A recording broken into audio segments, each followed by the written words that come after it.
शाळाची याची फक्त कागदावरती जी ठरलेली आहे. काय नेमके प्रकरण आहे आणि काय आदेश दिलेले आहेत आपण? अंमलात येथे एक शिक्षण विभागामार्फत अनुदानित शाळा आहे.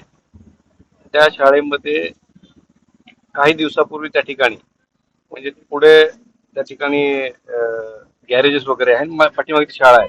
बिबट्या देखील त्या शाळेमध्ये राहत असल्याची माहिती आम्हाला मिळाली होती. म्हणून ती शाळेमध्ये बिबट्या तिथे राहतात, मग विद्यार्थी कुठे राहतात त्याबद्दल आम्ही चौकशी केली असता त्या ठिकाणी शिक्षण विभागाचे अधिकारी गेले, सर्व जिल्हा परिषद अधिकारी गेले, त्यांनी एक पंचनामा केला. त्याच्यामध्ये दिसून आलं की त्या ठिकाणी ती शाळा बंद आहे, परंतु त्या शाळेमध्ये शिक्षक त्या ठिकाणी नोकरी करतात असं रेकॉर्डवर आहे. त्या ठिकाणी विद्यार्थी त्या ठिकाणी शिकतात असं रेकॉर्डवर आहे आणि त्यांना मध्यान्ह भोजन देखील दिलं जातं असं रेकॉर्डवर आहे. आणि आमचा आदिवासी विभागाचा फंड त्याच्यामध्ये शिक्षण विभाग त्यांना सर्व अनुदान देतं, परंतु त्या ठिकाणी शिष्यवृत्ती जी ती आदिवासी विकास विभागामार्फत दिली जाते अशी माहिती मिळाल्यानंतर हा मुद्दा आम्ही या ठिकाणी उपस्थित केला.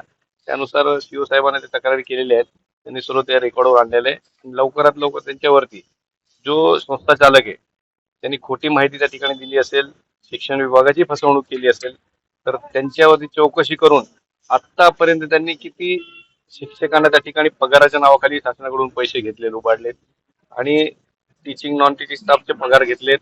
त्याचबरोबर आमची आदिवासी विकास विभागाची शिष्यवृत्ती मुलांची 29 मुलांच्या नावाने शिष्यवृत्ती गेलेली असं रेकॉर्डवर आलेले. किती आतापर्यंत त्यांनी पगार बंद असले देखील किती वर्षापासून गेले, एवढी सर्व वसुली त्याच्याकडे करण्यासाठी त्याच्यावर गुन्हा दाखल व्हावा. आदिवासी मुलांचा विषय असल्या कारणाने त्याची अॅट्रॉसिटी देखील दाखल व्हावी. त्यांच्या हक्काचे पैसे त्यांनी लुबाडलेले आहेत.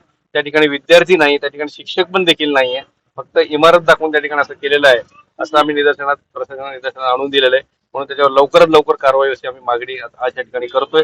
अशी मागणी त्या मीटिंग मध्ये देखील करण्यात आलेली आहे. त्याच्यावर प्रशासन कधीपर्यंत कारवाई करते आम्ही बघतोय. लवकरात लवकर कारवाई अशी आम्ही मागणी केली. अशा देखील कारवाई अजून देखील त्या ठिकाणी अजून देखील त्यांना आम्ही नावं कळवणार आहे, ज्या इतर तालुक्यांमध्ये आहेत अशा फक्त नावं दाखवून त्या ठिकाणी बोगस शिक्षण भरती किंवा काही अल्पभाषिक शाळा दाखवून त्या ठिकाणी अल्पभाषिक दाखवून त्यांनी शिक्षक भरती केलेली आहे, असे देखील आम्ही निदर्शन आणून देतोय आणि त्यांच्यावर देखील कारवाई आम्ही प्रशासनाला करायला लावू येणाऱ्या काळामध्ये, असं आम्ही बघतोय.